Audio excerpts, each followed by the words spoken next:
پھر کہتے ہیں قرآن کے نام پہ دے دو، حدیث کے نام پہ دے دو، جب عمل کرانا ہو تو پھر اپنی اللہ پر اپنے گھر کی فقہ بنا کر پھر کہتے ہیں یہ ہماری فقہ شریف ہے، یہ ہمارا مذہب ہے۔ کوئی پوچھے تمہارے مذہب کے نام پہ تو تمہیں ایک ٹکا کثیرہ بھی کوئی نہیں دیتا، ایک پائی اور پیسہ بھی کوئی نہیں دیتا۔ تم کیسے جھوٹے ہو جس قرآن کے نام پہ لوگوں کو لوٹ رہے ہو؟ یہ نشانی قیامت کی ہے، یہ علامت قیامت کی ہے، یہ علامت ناکامی کی ہے۔ دنیا میں سمجھایا یا تأکل بہ الناس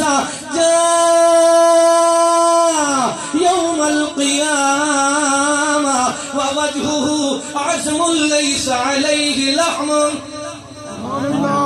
ایسے لگتا ہے جیسے میں جذبات میں بات کر رہا ہوں، حالانکہ آپ کو پتا ہے کہ میں تو حق کا اظہار کر رہا ہوں، آپ سے پیار کی بات کر رہا ہوں، کوئی جذبات کی بات نہیں، اپنا منصب پورا کر رہا ہوں، دنیا والوں کو بتا رہا ہوں لوگوں آؤ دیکھو قرآن ہمیں نشانی بتا رہا ہے کہ ناکامی کس چیز کی ہے۔ ناکامی اس چیز میں ہے کہ لوگوں کا حال یہ ہے یا تأکل بہ الناس جا یوم القیامہ، قرب قیامت لوگ آئیں گے، کھائیں گے لوگوں سے مال، کیا کریں گے؟